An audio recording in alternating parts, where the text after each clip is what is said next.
খেলাধুলা যারা মানে পছন্দ করে তারা কিন্তু অপরাধের সাথে থাকতে পারে না বা থাকার সুযোগ নেই।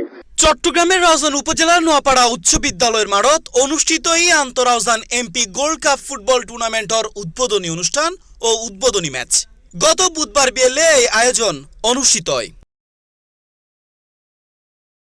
রাউজানের সংসদ সদস্য গিয়াসউদ্দিন কাদের চৌধুরীর নির্দেশনায় ও নোয়াপাড়া এসকিউ স্পোর্টসের ব্যবস্থাপনায় আয়োজিত এই টুর্নামেন্টর উদ্বোধন করে আলহাজ জসিমউদ্দিন ফাউন্ডেশনের চেয়ারম্যান আলহাজ জসিমউদ্দিন। এই প্রতিবাদ করিয়ে আজকে আমার প্রিয় ভাইরা যে এমপি গোল্ড কাপ আয়োজন করেছে বিপ্লবীদের মাস্টারদা সূর্য সেনের স্মৃতিধন্য কবি নবীন সেনের পূর্ণভূমি ঐতিহ্যবাহী নোয়াপাড়া উচ্চ বিদ্যালয় মাঠে আয়োজিত এই বিদ্যানিকেতনের সুবিশাল ময়দানে আজকে প্রথমবারের মতো আয়োজিত হতে যাচ্ছে।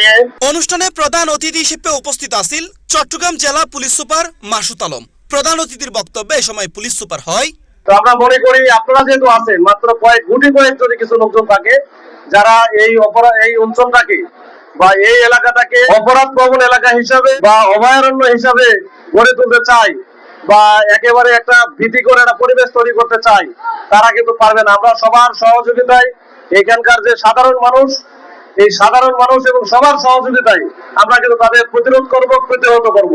এ সময় অনুষ্ঠানে আরও উপস্থিত আছেন জেলা বিএনপির নেতা এম এ হালিম, রাঙ্গুনিয়া সার্কেলের সহকারী পুলিশ সুপার বেলায়েত হোসেন, উপজেলা বিএনপির সাবেক যুগ্ম আহ্বায়ক ফিরোজ আহমেদ, জেলা বিএনপির নেতা হাবিবুল্লাহ মাস্টার সহ আরো কেউ সহ বিভিন্ন রাজনৈতিক, সামাজিক ও ক্রীড়া সংগঠনের নেতৃবৃন্দ।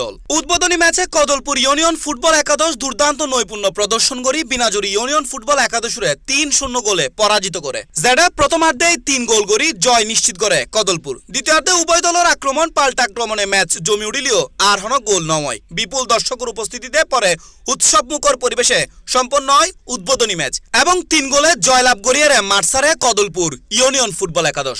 পরে উৎসবমুখর ও আনন্দঘন পরিবেশে শেষ হয় আনুষ্ঠানিকতা। C plus TV, Chittagong.